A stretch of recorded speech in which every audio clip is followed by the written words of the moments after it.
At T-Mobile, our critical mission is providing unparalleled 5G coverage for when connectivity is mission critical. Introducing T-Priority, America's best 5G network experience for first responders, even in times of congestion. More capacity, faster speeds, better coverage. T-Priority from T-Mobile, built for tomorrow's emergencies, ready today. Discover more at t-priority.com. For qualifying organizations on eligible rate plans, coverage not available in some areas and may be impacted by emergencies. This episode is brought to you by Progressive Insurance. Fiscally responsible, financial geniuses, monetary magicians. These are things people say about drivers who switch their car insurance to Progressive and save hundreds. Visit Progressive.com to see if you could save. Progressive Casualty Insurance Company and Affiliates. Potential savings will vary, not available in all states or situations.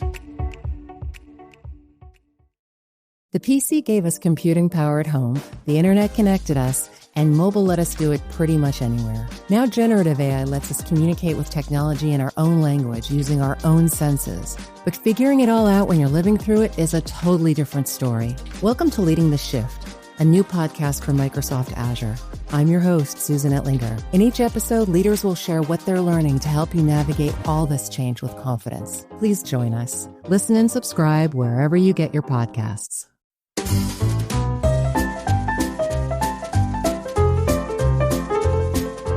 You're listening to the Animation Addicts podcast with the Rotoscopers, episode 183, Shrek 2, Sexy Manboy Kyle. Welcome to the Animation Addicts podcast with the Rotoscopers, the number one place to get your animation fix with animation addicts just like you. Each episode, we dive into the wonderful world of animation featuring Disney, DreamWorks, Pixar, and everything in between. From hilarious discussions and movie reviews to interviews with industry insiders, this show's mission is to brighten your day through our love and appreciation of animation. So hop on your nerdy couch, grab some snacks, and get ready to hang out with your animation besties because it's time to dive into today's episode. Welcome to the Animation Addicts podcast with the Rotoscopers, Disney, DreamWorks, Pixar, Don Bluth, and everything in between. My name is Chelsea Robson.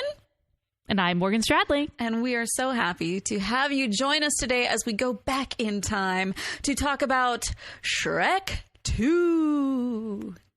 Why did I decide to make it a ghostly sound? I don't know. Our Halloween special's coming early, guys. Shrek 2. There we go. Rewrite Shrek 2 as a horror film. Oh my God. I'm sure that trailer exists on YouTube somewhere. Oh, yes. That's it is awesome. The internet. So Morgan, are you ready for this fabulous episode to take us back to good old 2004? Yes, and boy, was I taken back because this movie holds a very strong place in my memory for some reason, and we will talk about it, but a big part of it, surprisingly, is the music. So as soon as some of the opening numbers started playing and just that opening number for sure transported back into 2004. So I cannot wait to talk about it. No, it was so funny because actually going into this, I completely forgot every plot point of this movie. Everything. Every plot point. Before, I was like doing my dishes or whatever today, and I was thinking about the episode because I hadn't watched it yet, and I was like, I can't even think of a single quote from this movie, like, at all. And in my head, I guess I just kind of associated every Shrek after the first to be like bad because not good. Yeah, because I think once it got to the third and fourth, just kind of associated like Shrek sequels equal bad. And then going back and watching this, I'm like, this movie is so funny. So good. It's so good. So let's jump into it. Let's do it. With just wave of my magic wand, your troubles will soon be gone. With a flick of the wrist and just a flash, you'll land a prince with a ton of cash. A high-priced dress made by mice, no less. Some crystal glass pumps and no more stress. Worries will vanish, your soul will cleanse. Confide in your very own furniture friends. Will help you set a new fashion All right, trend. so general information about this film. Of course, we pull this from Box Office Mojo, IMDb, and Wikipedia, where all great internet movie information is found. So first off, we'll talk about the directors. It was directed by Andrew Adamson, Kelly Asbury, and Conrad Vernon. So we will talk about each one of those in a little bit. It was distributed by DreamWorks Pictures, and the production companies were DreamWorks Animation and PDI/DreamWorks. It was released on May 19th, 2004. Budget was $150 million, which is pretty decent for 2004, I would say. I'd say that's kind of the budget now for a lot of films, if not way more. And the box office, it did nearly $1 billion. Wow. It was the highest ranked animated film for a long time, up until 2010, when Toy Story 3 took it over and dethroned it. And at that point, those were still the number 1 and number 2. And you can see that the 2010s just completely blew all of these numbers out of the water. But it ended up doing $919.8 million in the box office. So this was a big deal. Yeah. This film was, I mean, I forget how that there was Shrek Mania really after the first one. And each one of these movies kept doing better and better. The first Shrek film did $484.4 million. So this one doubled it, blew out of the water. And I would say that Shrek 2 is nearly on par with the original. That typically does not happen where the sequel is as good as the original. But I think in this case, it almost comes there. It's so right there. Like as I was watching it, as I said before, I was like, why don't I associate this with being awesome? Because it kind of was.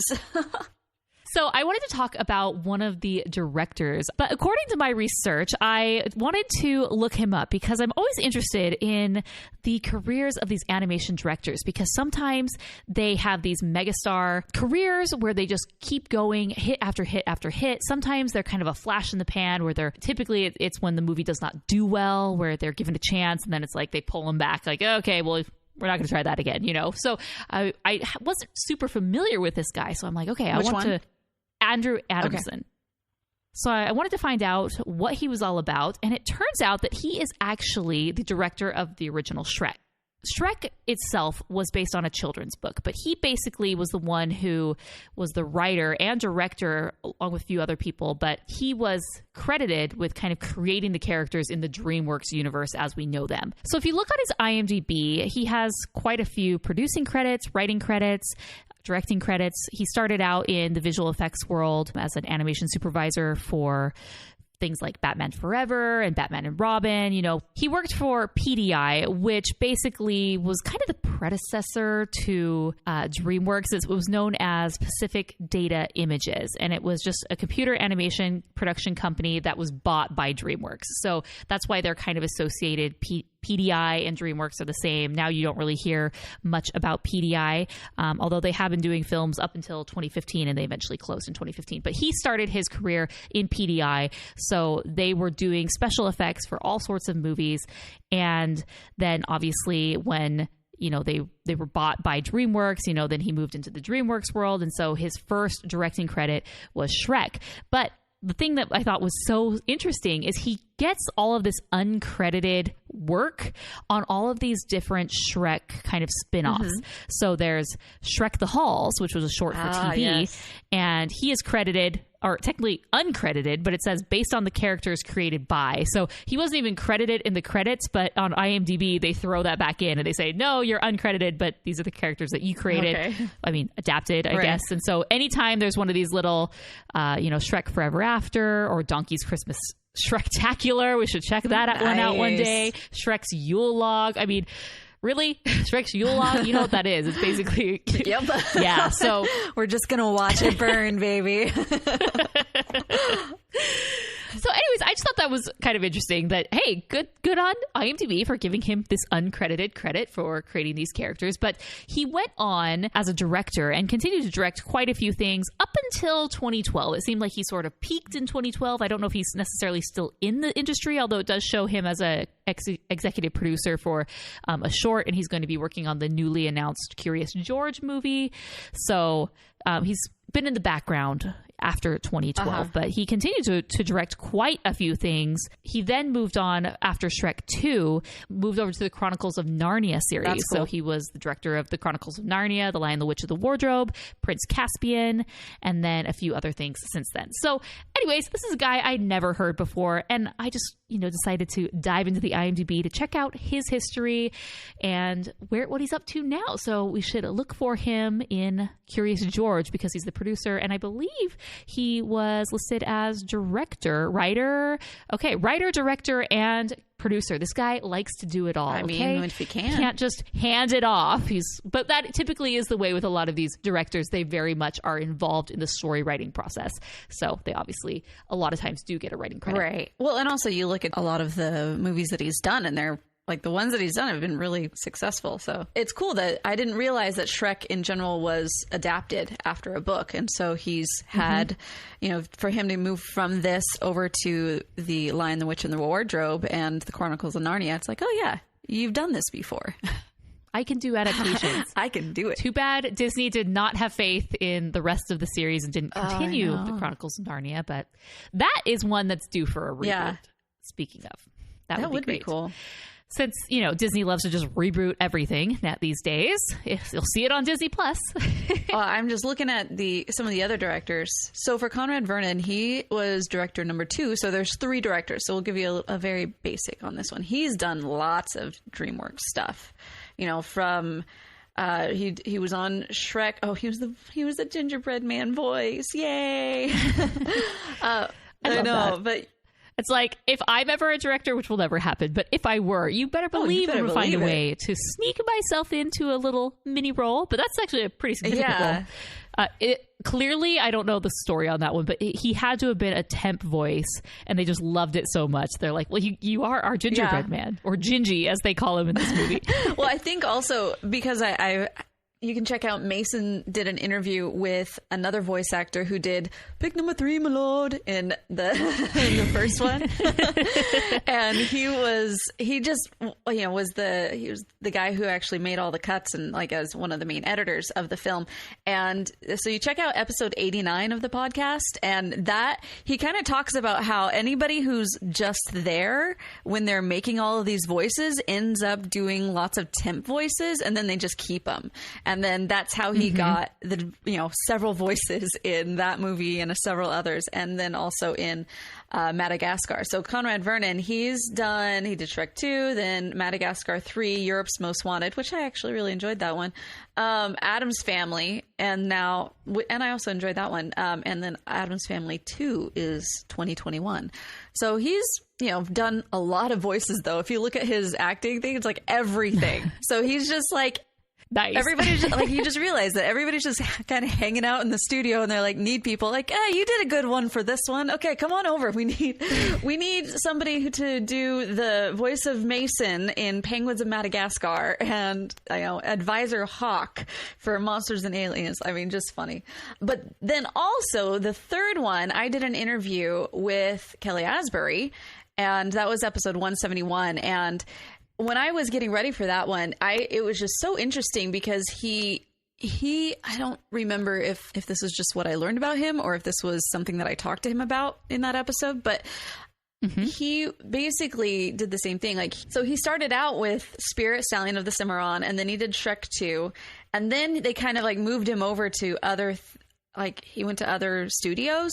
So he was director of Romeo and Juliet, and then Smurfs, The Lost Village. And then he was also the second director on Ugly Dolls, meaning they fired their first director. So he had to come in and within 6 months basically rewrite the entire movie and get it out.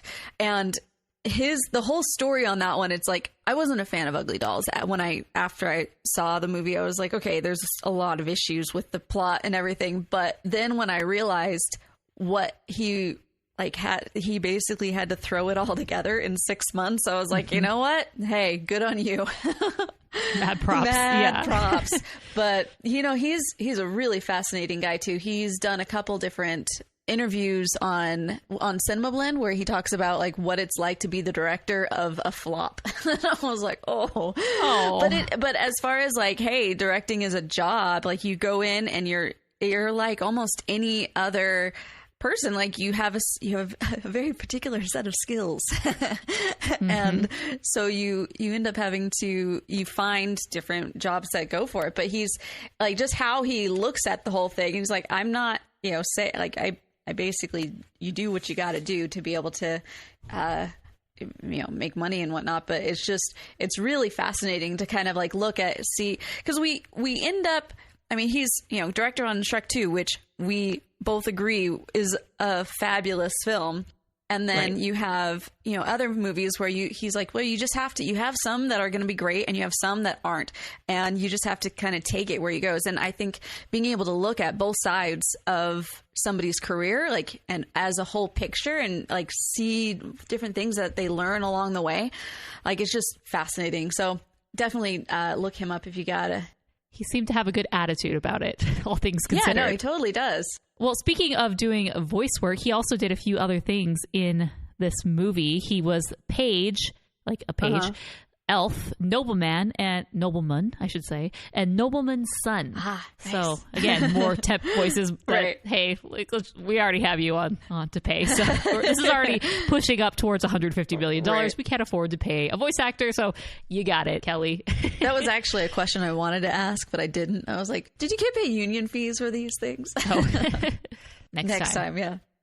So that is little interesting tidbits. I think it's very interesting because a lot of the Pixar directors are very well known. They're almost celebrities in and of themselves, where we know Brad Bird, Right. we know Pete Docter, Yeah. we know John Lasseter. Oh, we know him.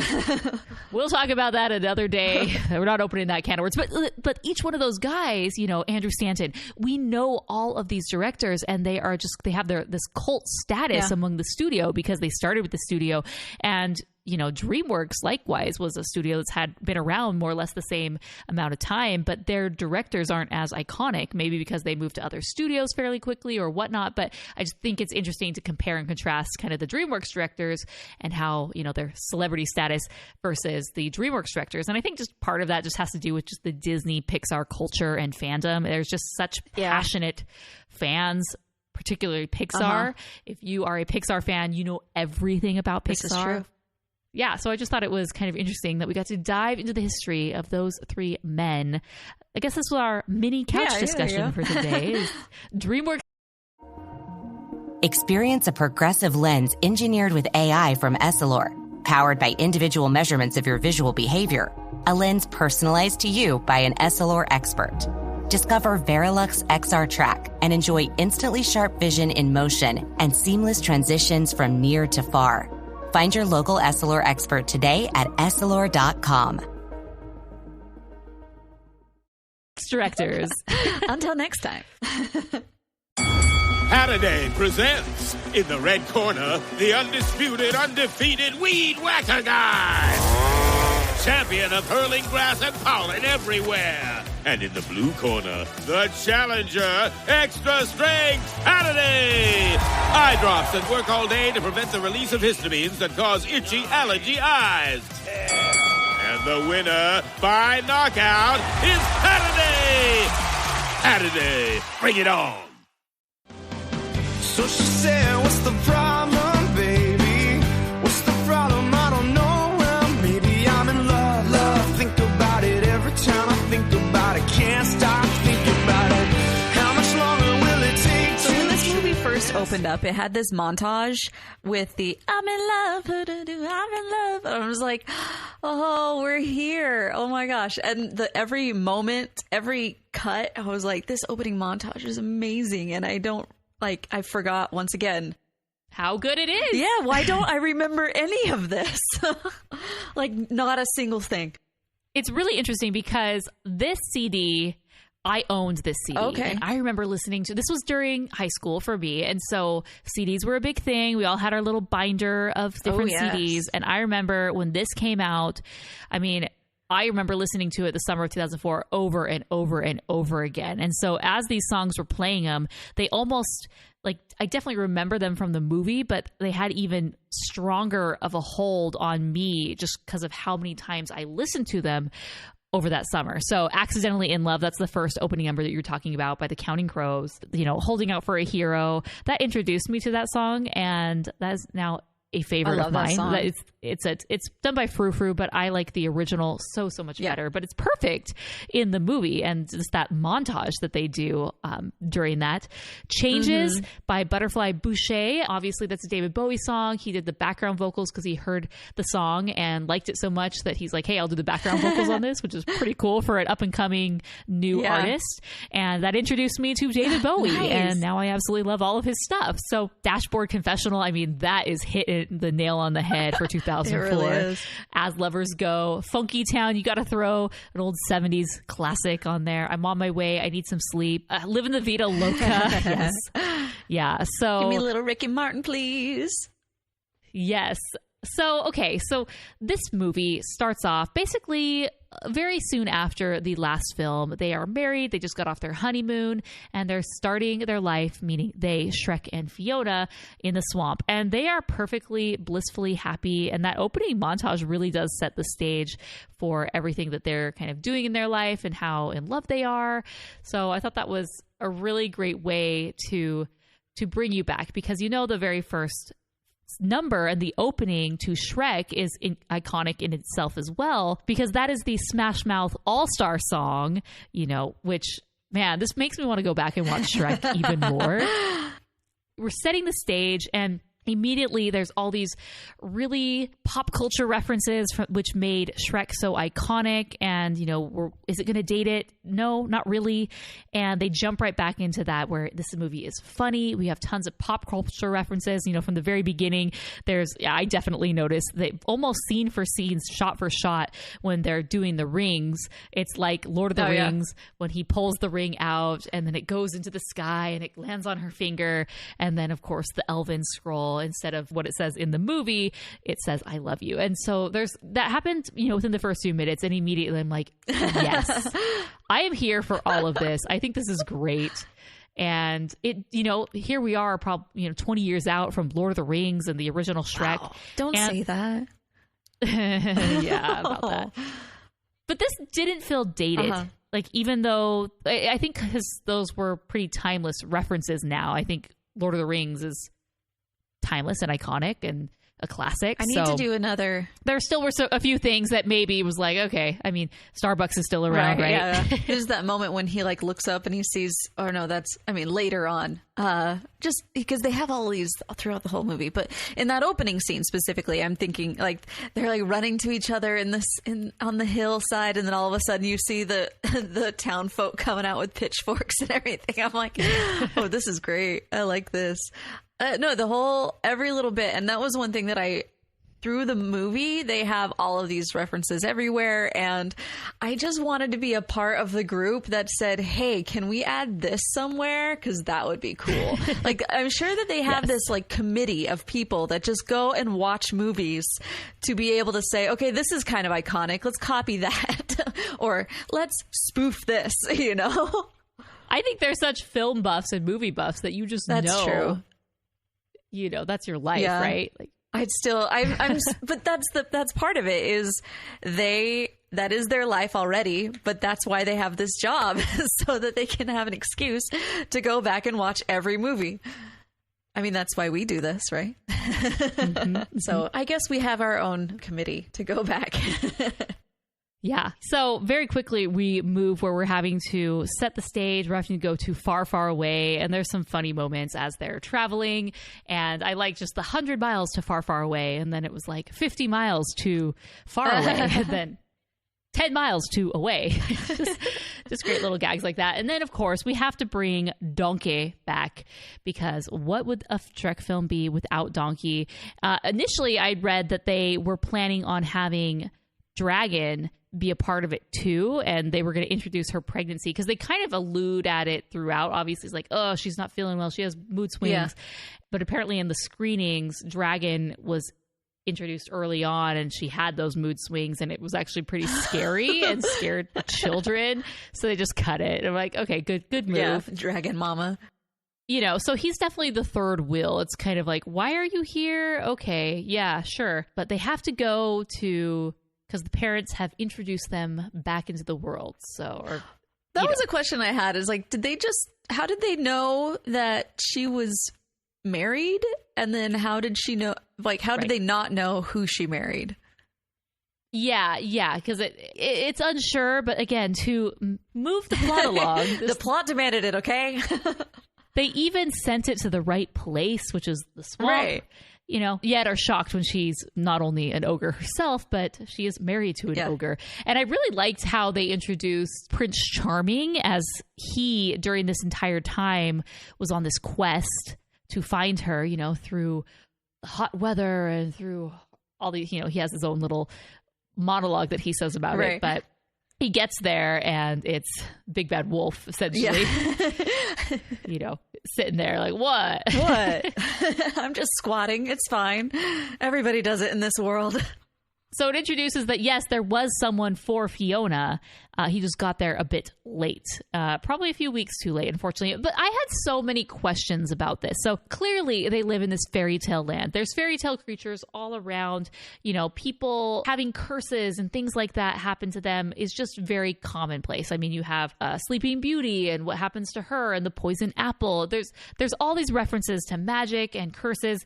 So, I mean, yes, your daughter turns into an ogre, but is that big of a deal? It's kind of just all part and parcel, right, of what happens to people in this world. And so it just was interesting to me that she had to be shunned. And then it seemed like when she was a child or late, almost teenager, then it's like, okay, well, we're going to send you away to this tower and a prince is going to find you. I'm like, well, can't you just keep her in this tower and just lock her in a tower at home and have a prince come and find you?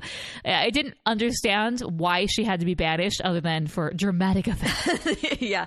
Well, and it kind of goes through that, like when he's reading the book, she's like, I think it's for like a finishing school. It'll be great. And they're like, oh, no, you're just going to be stuck in a tower, which I understand why she was so ticked off at the very beginning. Like, excuse me, I was supposed to be waiting for Prince Charming here. Thank you very much. And not realizing, did she know Prince Charming? Obviously, because Fiona Charming.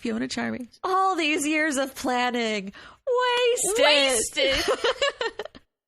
Prince Charming, there's a few of them, right? And so I think she knew that Prince Charming was going to rescue her. True. Which one? Who knows? They're a dime a dozen. Are they, though? Remember a few years ago when all the boys were named Jason and all the girls were named Brittany? It's kind of like that. But Charming was interesting. He was very pompous. He was much like a Gaston character, which is kind of interesting because the actor who played him, I looked him up and, wasn't familiar with him at all. But his name is Rupert Everett. And if you look at the things that he's most known for, My Best Friend's Wedding, An Ideal Husband, Cemetery Man, he's in a movie called The Happy Prince from 2018, but he's been consistently, has work. But it turns out that he auditioned for Gaston and he did not get it. And so he used that. He said, I realized for Gaston, I wasn't pompous enough in my audition. And so I really played up the arrogance of Prince Charming and obviously got the role. There you go. Which initially Prince Charming was supposed to be a very sort of airheaded character, more of a childlike, threw a lot of tantrums.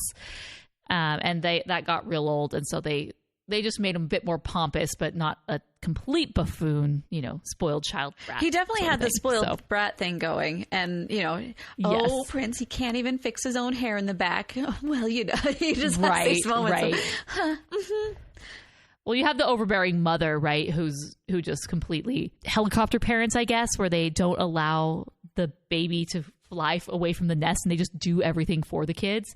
That was fairy godmother to Charming, for sure, to a T. Yeah. So I was kind of confused at the relationship, which we had talked about, is how did the fairy godmother get involved? I mean, obviously she does a deal with the dad. The marriage has been arranged since their birth, more or less, not really, but they strike a deal. Which we find out why later, because she was the one that turned him into a real prince instead of the frog. And so in trade, she said, okay, but my son must marry your daughter in order to have the throne. they strike a deal because of the frog thing. So he owes her, I guess, for having, done that. Yeah. So was this something that happened after Fiona had been in the tower, and then he immediately went off, and did it take him a few weeks or did it take him a few years to find this place? The whole timeline is off, and I would like to know more so I could really understand what happened here. But going to even the father. Right. Which I also thought was odd because, the queen did not kiss him at all when he was a frog at the very end. She's just like, okay, I'm just gonna hold you here. yes, I thought that was really bizarre. Kiss her. Yeah, you can kiss him and break the spell. So yeah, I thought that was a kind of a missed opportunity, because it's like, oh, we don't need a fairy godmother to step in and save us for every little thing. We can just solve it ourselves, of course, with true love's kiss, which is, saves everything. So yeah, I don't think I ever analyzed it this much before, but these were the questions that I had. All of, breaking down the mythology of the Shrek universe. Of the Shrek universe, because these are fairy tales where we are very familiar with how they go. And of course, every studio puts their own spin and twist on it. But Shrek, even more so, where all these characters are intertwined in very weird ways. Where Prince Charming, his mom is the fairy godmother. Fiona's parents are Frog Prince and Queen, whatever. So like they're just much different than how we're typically used to seeing these characters. It's almost kind of like a Once Upon a Time. Yeah. Before its time, they kind of did what Once Upon a Time did, where they just mixed all of these characters together and, changed the narrative in a different way, which I think is pretty cool. So I enjoyed all the different twists and turns they did with these characters, because how many times can you hear the Cinderella story? How many times can you hear whatever story? So it was just fun to see it presented in a different way, but I still have tons of questions. And you know what? This is why we have this podcast, so that we can ask all these very nuanced questions about some things that make absolutely no difference in our lives. And yet we must ask. But can I just say that Jennifer Saunders, who played the fairy godmother, killed it? Absolutely. Oh, she was so good. She was so good in this. Like, every bit of her personality just seeped into it. I was like, oh, girlfriend, I got you. And were you familiar with her before? I was not. But I mean, looking at some of the things that she's done, she's done a lot of, she's done quite a bit, not a lot, but she's done quite a bit of animation films. She was even in The Simpsons. But yeah, she's got a great voice. She was in the Minions and also Sing as Nana. I never know how to say that.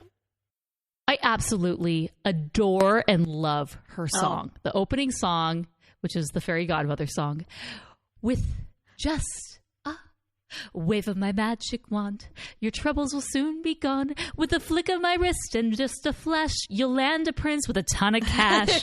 Like, the lyrics to all of that are so great. A sexy boy man chauffeur, Kyle.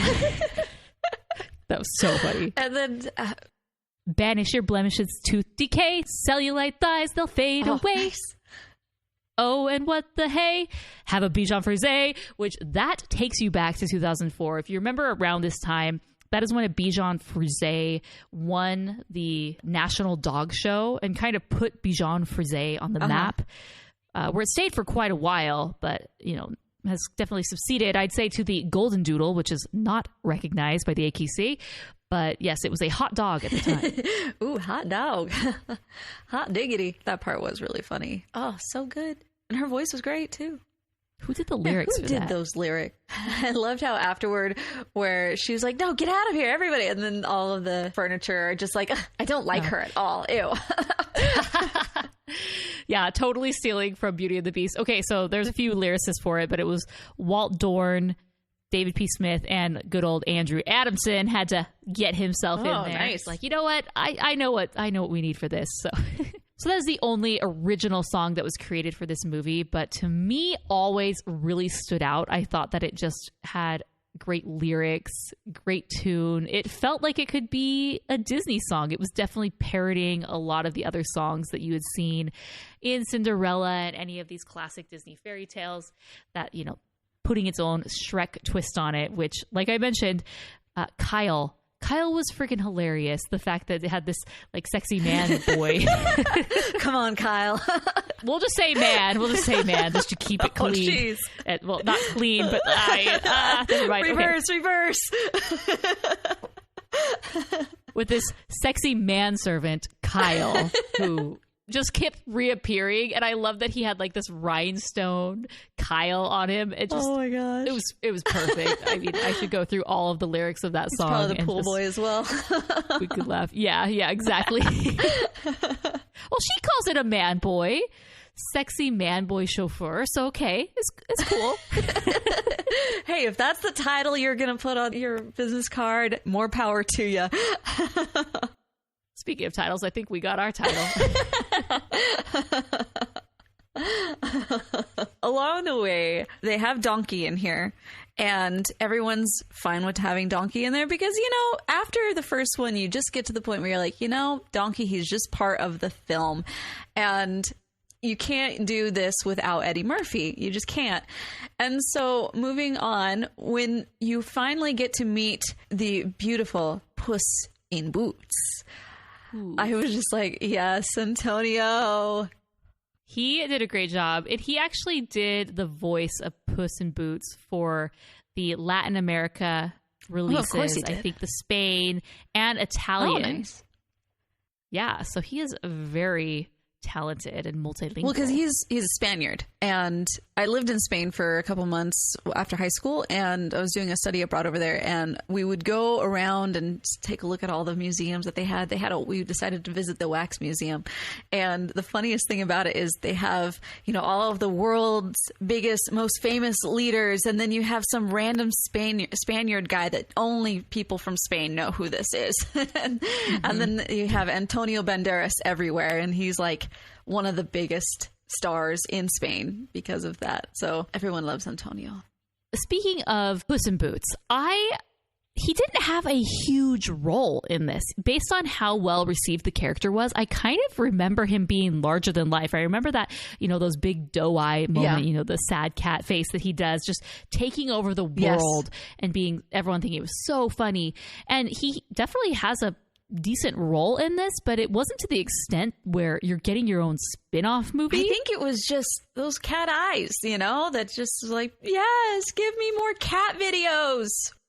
Yeah, so we still get Shrek 3 and then Shrek 4 in 2010, and then Puss in Boots is in 2011. So there's still 2 more movies where they really get to milk this Puss in Boots character to see, he gets even bigger roles in each of the subsequent films until finally just taking it over himself and say, let me do this. And yeah, he is one of the biggest characters from this franchise. Yes, I will agree. And there was a video that you and I did of, once again, another side note. This whole thing is just going to be side notes. But there was a video of that you and I did when we were reviewing the Puss in Boots art book. And I just remember going through that art book. The art book is amazing. It's beautiful. Everything about it is just like, get me into this world. I love it so much. But the movie itself, not so good. And it made me sad. Yeah. So I was like, if you're really interested, definitely get the art book and kind of skip the movie because it kind of ruined the whole idea of it for me. But anyway, just, reviewing that movie is for another day. Yes, it is. We definitely have to do Shrek 3 and 4 before we do Puss in Boots. Sounds good. Yes. Well, so see you in 10 years, guys.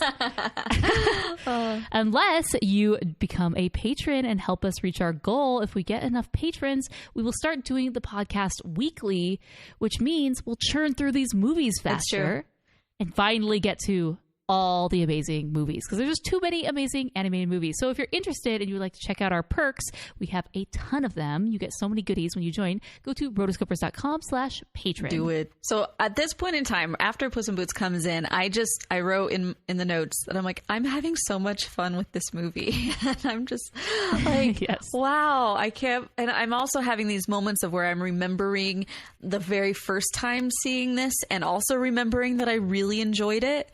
And I'm thinking, once again, why don't I remember that I really enjoyed this? But yeah, what was it about like the Shrek films that they actually are so good, at least 1 and 2, up until this point have having reviewed on the podcast. Right. If you want to go back and listen to our original episode where we review Shrek, go to rotoscopers.com/88. You can check out our podcast review there. It is a fun one. But yeah, it's so interesting because this isn't a movie that you want to pop on all the time, and it's constantly your go-to. But every time that I do watch it, I am so pleasantly surprised, and I am so happy and glad that I did.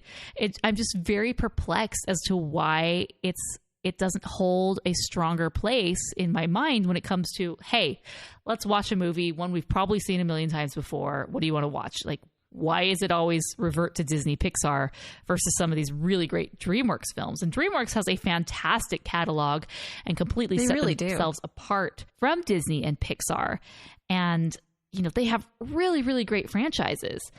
But why? It's just, there's still this little disconnect in my mind when it comes to DreamWorks, which is pretty sad. I need to remove that bias because I love it. But that's the thing is, I don't even know why. I don't even think I subconsciously have a bias against it. They just don't pop to mind first. But as you were saying, like there's a lot of DreamWorks films that after I watch them, I'm like, wow, this was a really good movie. And I don't understand why they don't come up in our own lexicon of favorite movies every day, you know? And if you're looking at, especially in the last, you know, in the 2010s, you look through that. Once we started the podcast, it was like there are so many really excellent DreamWorks films. You know, you had Rise of the Guardians, you had, I mean, just so many. I have wondered that through the whole time that we've done the podcast, because I'm just thinking there's a lot of them that I'm like, why don't I? So if you are a listener and you kind of maybe know why, or you have a theory maybe, or if you just want to say, hey, change your ways and like DreamWorks more, which is just the thing, like we don't dislike DreamWorks, like, and it's just why don't I go back to that? So if you have a theory, we are all ears. Let us know what your thoughts are. Send us a voicemail. Yes, send us a voicemail. Maybe it'll turn into a nerdy couch discussion. We can just talk all about it in our next time we do a DreamWorks film. We should definitely do a full nerdy couch discussion on it and have voicemails where people are specifically like have a voicemail nerdy couch discussion segment. How does that sound? I love that idea. Whoa. We've never done that. Inception. It's like Inception. Although, like, totally not. I mean, I guess. If we have a podcast and then you have a nerdy couch discussion and then you have a voicemail segment, but now you're going to have a nerdy couch discussion that has voicemails that's inside the podcast that also has a separate voicemail segment. Guys, we're going all out here. Send your voicemails in, okay? rotoscopers.com/voicemails. And Mason will be on that episode, whatever episode that happens to be. Because we do need to have his, because I'm sure that he has, if not a similar view, he may have a totally different one. He may be the antithesis of us and be like, you girls are cray-cray. Which, hey, I'm okay with being called that if I can be proved wrong. I'm not even saying I'm wrong. I'm right. Anyway, moving on. Okay, so Julie Andrews is in this film, and the moment she comes in, I mean, I know this is at the very beginning. I just love any movie that Julie Andrews is in. Yes, she is the queen, and she is very much associated with Disney nowadays. I mean, obviously, Sound of Music is something else that she's big and well known for, but I feel like she's kind of become part of the Disney brand because everyone just adores Julie Andrews and Mary Poppins. And so for her to go to this other studio, I mean, it's a gig. A gig is a gig. Who cares what the studio is? But I was just like, yeah, I love seeing her kind of on the other side, you know, the competitor as a queen there, you know. Still playing that role. She was a queen before in the Princess Diaries, of course, but she is for our forever queen. She really is. Like real. Everything about her just screams the most classy of ladies. I love her. We talked about how she didn't actually kiss the frog. So it was like, oh, you're more of a man than ever. I'm like, okay, but you're still not going to kiss him? But he's still a frog. You're still a frog. Okay, that's cool because he can talk and whatever. That's cool. You have all sorts of magical creatures that are running around this land. But you got to find a way to get your husband back. Right. Let's fix this moment. And I don't remember, does he come back? No, he just stays a frog. That's the thing. Like, I don't remember any of these movies after. We might have to go and do Shrek the Third sooner rather than later. Well, you may have to, because I'm like, I honestly... Which, speaking of Shrek the Third, so in this one, in Fiona's room, there's the picture of Sir Justin on her ceiling. And actually, at the time, the directors and the filmmakers didn't know that Cameron Diaz was dating Justin Timberlake at the time when they put that on there. That was so great. So, and then, obviously, they get him to come into the next film. So he's a bigger player in Shrek the Third. So... it's kind of interesting there. Okay, so Fiona, she's always had a very big role in these films, and she's never a secondary character. I felt like Fiona's story and story arc and everything that was happening to her was equally as important as Shrek's and what was happening to him. And one thing can I just say about Fiona's design, I understand why she has to be an ogre. Right. You got to flip the classic fairy tale on its head. Not everyone can have these perfect, amazing lives as we're told in fairy tales. You know, it turns out you can still have perfect, amazing lives as ogres. I mean, if it works. So I appreciate that they have to turn her into an ogre. But man, her human design is just so appealing. Mm-hmm. She has a very classic feminine body that anyone would kill for. Yeah. And it just looks so good in that dress every time that I see her. She works those freckles too. Yes. The red hair. I mean, she's everything. They made all the right changes to her so that way she didn't fall into the traditional, blonde princess mold, which we had seen so many times at this point. Every time I see Fiona as a human, I'm just like, ugh, I wish you could stay a human. What were your thoughts on Shrek as a human? He's okay. I'm not quite sure. There's a story. It just sounds like there's a story. There's a rant coming. Well, so here's the thing. Like, yes, he's attractive. Is he so attractive where all the girls, like basically their version of the Bimbettes with Jill, we call them the Jillettes, right, are fawning over him like he's the most gorgeous creature ever? Definitely not. And so then I also was reading, as I do when I'm doing a podcast, and it said Shrek's human form intentionally resembles his voice actor, Mike Myers. And I'm like, ooh, no wonder I didn't find human Shrek all that attractive because, yeah. Oh, man. Because Mike Myers is not your go-to Hollywood hunks. Let's just put it that way, he's okay? Not. But how would it feel to have them come up to you after the fact? You're like, hey, just so you know, we intentionally wanted to make the main character look like you, and you like shows him a picture of an ogre. Like, oh, thanks. Yeah.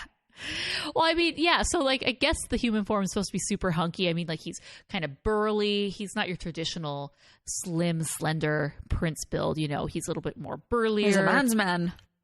Yeah, he has the cleft chin, kind of like Gaston. Like, he's a decent looking guy, just not my type of guy, I guess I'd say. But I was not like, okay, this is because he goes later into Far, Far Away, and all the girls are just swooning over him again. And I'm like, am I missing something? Clearly, well, I mean, when you compare him to some of the townsfolk with their pitchforks, he's kind of a hunk. That is true. You got to look at what they've got to offer around him. I loved reading the feedback on this film, and I'm interested to hear what you say. But one of the critic reviews was like, a beautifully animated film, stunning. And I'm like, well, for the time. For the time, for sure. But looking at it now, like, it's not a bad looking film. I still feel that the DreamWorks human characters struggle a bit. Their proportions feel off. And obviously, like, like Farquaad, they have like these, like, it seems like their heads are like bigger than their bodies almost by like just a few percentage points. I don't know. I've always felt that the human characters were like slightly uncanny valley, but not quite enough. And they get better, but they just like, they're kind of bulky. Fiona's like the one exception. And there's a lot of photorealism to the faces, I think. Yes. So the one thing I noticed is I felt like when they first show him, he's like kind of doing something with his hands, like, look at me or whatever. And his hands were something that were weird to me. Like his hands were like almost bigger than his face. It was like, okay. Like we have in our house, we have this like carving statue thing, and whoever carved it carved the hands larger than the face. I don't know why, but we always make fun of it just because it's like, yeah, the guy, like the face of the statue is smaller than the guy's hands, and so it's just weird. But it kind of felt like that. Like that was my initial thought of like his hands look okay, but compared to his face, that kind of looks a little weird. But that was really the only thing that I could think of. Aside from Fiona, I felt like all of the female characters were really bland. Really stock, yeah. Like there was no differentiation between any of them. You get it. We're sorry, 2004 DreamWorks. We're giving you such a hard time. Humans are hard, okay? We're hard. I mean, you look at the Incredibles at the same time, and it's, you know, they're definitely more cartoony compared to the humans in this world are more true to life, I guess. And trying to be. They can get away with some of these more cartoony shapes in the Incredibles. You know, you think of Elastigirl and her proportions and her curves and whatnot, but yeah, I mean, okay, I just need to lay off it, okay? They did a great job. I need to go back to the original guy who wrote that review who said, a stunning, beautifully animated film. It is. It's like, it's not as I was watching it, I was like, whew. Well, because you look at the first one. This is a bit hard to watch. The first one I was watching, and I remember that being like, wow, this is dated. Wow, this is bad animation. But for the time, it was great. And then this one, I didn't feel like it stuck out as being bad at all. I thought it was like, totally. This is kind of average of what you would see today in maybe like an up and coming film company. But for the time, this was the main thing. So there we go. My favorite quote of the entire film was at the very end. It was like the additional scene where you have Puss in Boots coming in when he's got these two girls on his side. Is like, oh, hey, we're off to the Kit Kat Club. Come and join us. And then he's just over there. He's like, I'm alone. I'm solitary and alone. And then all of a sudden you got Dragon come in with the babies. And he's like, look at our little mutant babies. I got to get a job. I cracked up. I was like, oh, that's amazing. Well, and it just, you know, goes back to our discussion of mutant babies, not necessarily mutant, but, you know, the stock of the parent, each parent. Yes. Like, we're going to take the head of here. We're going to have the legs of here. And it's just going to be all sorts of paper doll. Shove them together like Play-Doh. Right. Yep. It was like fabulous. Yeah, there were some great quotes in this one. You know, the first one is so quotable, but there's Shrek, quick, tell a lie. What should I say? Say something crazy like, I'm wearing ladies' underwear. I'm wearing ladies' underwear. Nothing happens. Like, are you? I most certainly am not. It looks like you most certainly are. Like, oh, not the gun drop button. Bringing it back. They did bring it back to, do you still know the Muffin Man? Because that was, of the first movie, that was one of the absolute best quotes of the whole thing. Right. And then they go to the Muffin Man. The other part that I was thinking about this, when they were going in to see Fairy Godmother's, like, factory, and it was like, oh, the Keeblers, gotta back off. Yep. And that was the point where I was like, oh my gosh, I really want to be on the people who just say, oh, let's throw in candy. Like, why not throw in food references as opposed to just fairy tale references? It's like, oh, that's amazing. They always throw it back to the pop culture. There's always going to be pop culture. There's always be references that are into the now. You know, not like a genie in Aladdin sort of thing where he's just off the wall throwing all these random references and things. But, you know, they incorporated, you know, the Keebler elves that make cookies in a factory essentially and turned it into the lore of this world. Which is just so clever and so Here's fun. A question that I had. Why did they need the wand? Was it just to get, like, to make her, like, take her power away? At the end? Yeah, I think her wand is sort of an epitome of everything, of like all the potions that she's able to concoct. So she uses the wand to create the potions, but her wand in itself can do magical changes without needing a potion. Okay. Yeah, I don't know. Because it gives tension for the final There you act, go. Chelsea. You got to have some type of a big boss moment fighting for something. There you go. Yep. Where it hands off from one person to another person to another person to another person until finally the hands of the hero it goes. Ah, yes. Hooray. Huzzah. And we end, as we always do. Get your medieval meal. That was such a funny scene. He's like, I want a medieval meal. Here's your prize for the medieval meal. Giant axe. My diet is ruined. I blame you. So we end, as we always do in DreamWorks films, very, very common, popular at the time. Well, at least with Shrek. a dance party. Yes. Good old animated dance party. Have a good old song at the end of this. We didn't actually talk about this, but I asked our patrons what their favorite scene or quote in Shrek 2 was, and both of the answers so far reference the I need a hero chase scene. That's what Alex Beavis said. And then Jennifer says the whole movie is so good. But that escape scene where they break Shrek, Donkey, and Puss out is so good. So we didn't even talk about that, but that is the I Need a Hero, where she is singing that song and just doing this amazing, like, her performance is great. Apparently she learned how to sing and took, vocal lessons in order to sing her own songs. So she's really the only one who sings as a character in this. She has her original Fairy Godmother song and then I Need a Hero. And just she's like laying on the piano and getting all into it. And then at the same time, we're cutting, so Fiona is dancing with Prince Charming during this and kind of maybe falling for him. She's in this like weird situation with him where she clearly knows he's not her husband. And then obviously, as they mentioned, the classic escape scene that is, it really is good. The music is perfect for it. Yes. And I just love that we get to see both of what's happening in such a dramatic moment. Yeah. All right. So any last thoughts on this film before we rate it? Last thoughts. I have a hard time as far as rating it. I have no reason not to give it like a 4.5 to 5 stars. I only wouldn't want to give it a 5 stars just because I'm like, I don't know if I would want to go back and watch this again very soon. So soon. Yeah, it would be one that I wouldn't want to watch for at least a while. But if it were on again, I'd be like, yeah, I'll sit down. So I'm not sure where this falls. Maybe because of that, I'll give it a 4.5. But everything else about it, I just felt like it was fun. And I had a fun time watching it. And I felt like there was no reason not to give it a high score. Yeah, so I've been out of the Shrek universe for a long time. I obviously have seen 3, 4 when they were released in theaters or very soon after. But as far as Shrek 2, I honestly have probably not seen this, since the 2000s. Yeah. I don't think I've watched this in the 2010s at all. So when I was getting to watch it, I was kind of like you, where it was like, okay, we're going to do Shrek 2.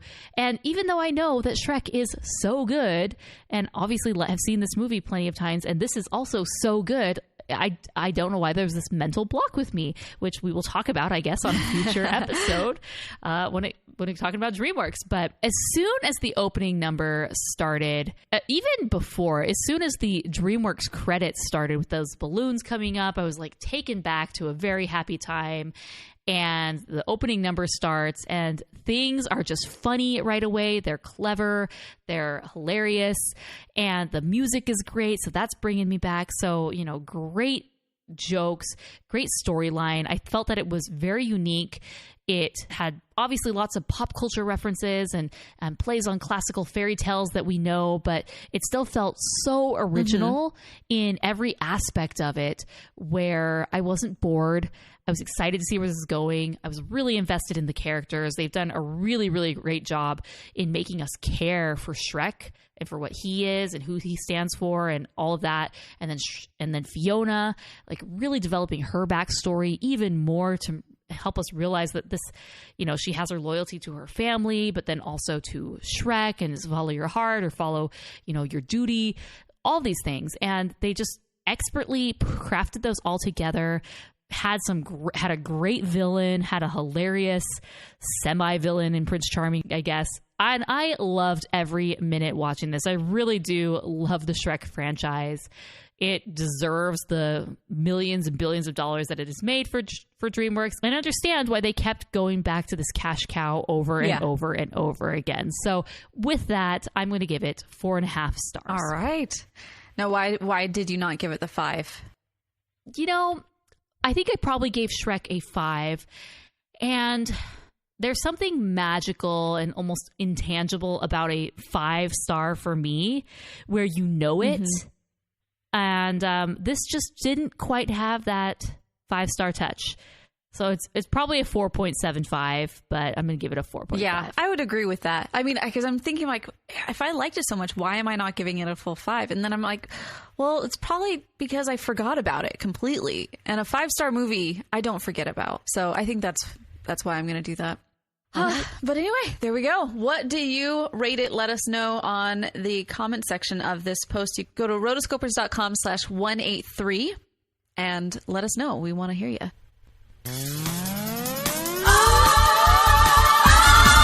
need a hero. I'm holding out for a hero till the end of the night. He's gotta be strong and he's gotta be fast and he's gotta be fresh from the fight. All right, thank you guys so much for joining along for this episode of the Animation Addicts podcast as we traveled to far, far away and explored Fiona's hometown, met the parents, and had grand adventures along the way. This was a really, really fun movie to watch. I'm really glad that we ended up doing it. It makes me almost want to go and watch Shrek 3 right away just to see what happened with the third one, because in my mind, the third one was not as good. The third one just was a step down. I've only seen it a few times, so I'm really curious to watch that one to see what happens. But, you know, there will be a time and a place for that. I don't think we're going to do it next. Maybe we will. I don't know. Mason, maybe we should just do Shrek 3, like... Just in case Mason... Yeah, because I think we wanted to save Toy Story 4 for him. Yeah. So we're not exactly sure what Mason's schedule is right now. So he's had lots of different things come up. And so we're really wanting to save Toy Story 4 to be with him. And so knowing that, if he becomes available, then the next one that we are going to be doing is Toy Story 4. If he does not become available and he needs one extra, cycle, one extra, podcast round to give him some extra time to finish his stuff, then we will probably be doing Shrek 3. Yeah, Shrek the Third. The Third. Because I'm just on such a Shrek kick right now. I really want to check Where did it out. This come from? From Shrek 2. I know, but before, why did we do Shrek 2? Just because? When I was coming up with a list, of course, there's the movies that we missed while we were on hiatus. So we got to do some of those. So Into the Spider-Verse and some of these other ones. There's like Klaus I want to do, but I'm going to save that for Christmas time. I want to do The Grinch, but save that for Christmas time.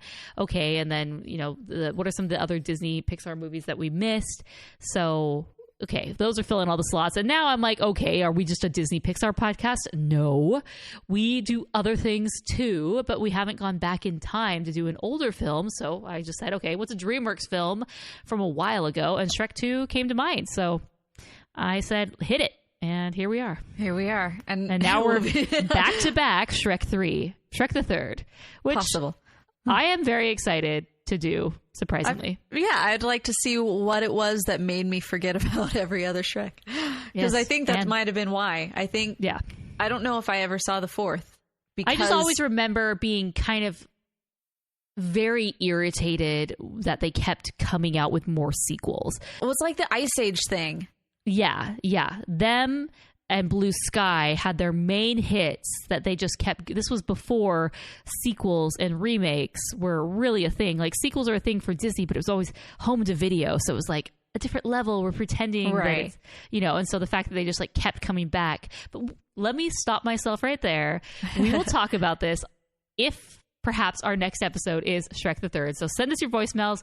Get them in ahead of time for Shrek the Third, whenever we do that one. Toy Story 4, whenever we do that one. If you're doing your Sailor Moon rewatch, be sure for season 1, be sure to send us your voicemails once you finish that. I still need to start that. So you too. Yeah, there's lots of watching to do, guys. So make sure if you are renting these films, go to rotoscopers.com/Amazon. You can rent them on Amazon Prime, and we get a little kickback by using our affiliate links. And anytime you start your shopping, back to school is coming up, go to rotoscopers.com/Amazon and do your Amazon shopping using our affiliate link. And we appreciate everyone every single month that continues to use that. It really is a simple, easy way to support the show. Of course, if you want to watch Shrek 2, we have links to that in the show notes, as well as to the amazing soundtrack, because it is a jam and I love it. And it was definitely like epitomized part of my high school summer, 2004. Good times. And with that, that's all I have. Follow us on our individual locations. Morgan Stradling on Instagram and Twitter. Oh, and YouTube. Yes. Morgan has a great set of YouTube videos coming out, especially if you are trying to create a YouTube channel. She will help you do that very well. Mm-hmm. And Chelsea Robson on Instagram. And I'm almost done with a new song. And stay tuned. I'm really excited about this one. So that one should be out in the next, within the next month. So good times will be had. Because I write songs for people who are like getting married or having anniversaries or, you know, all sorts of whatever kind of special event you have and you want to commemorate it with a custom song. I write those songs for people. And this is one of the songs that I wrote for a wedding. And it is one of my favorite songs I think I've ever written. So not all of them get pushed into my, you know, my public stuff. But this one, I'm definitely pushing it out there because I think it's really awesome. And it definitely sounds Disney. It's great. Because they asked me, they wanted to have it. They're like, they said, like, I asked, what kind of songs would you like this to be kind of modeled after? And because you want to make sure that you aren't giving them something that they aren't expecting at all. And they ended up saying, one of the songs they gave me was The Last I See the Light. And I was like, all right, this is my jam. I know how to do this stuff. So I got that coming in. So I think it sounds amazing. So, all right, guys, until next time, we are the Rotoscopers.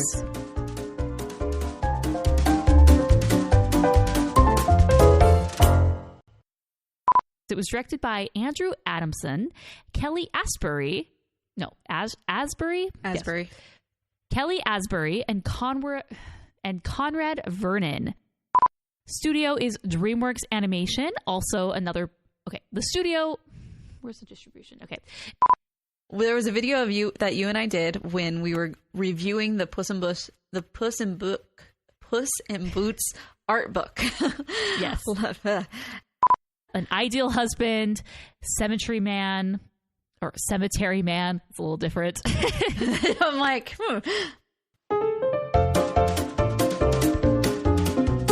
You've been listening to the Animation Addicts podcast. If you enjoyed this episode, don't forget to subscribe and be sure to leave us a 5-star review. We're available on Apple Podcasts, Spotify, and wherever you listen to podcasts. And if you want to help spread the word, be sure to share the podcast with your friends on social media. Just don't forget to tag us at Rotoscopers on Instagram and use the hashtag AnimationAddicts. For all the links and full show notes for this episode, go to rotoscopers.com/podcast. Now, if you still can't get enough for your animation fix, be sure to subscribe to us on YouTube and visit rotoscopers.com for more animation news, reviews, and interviews. Thanks for listening.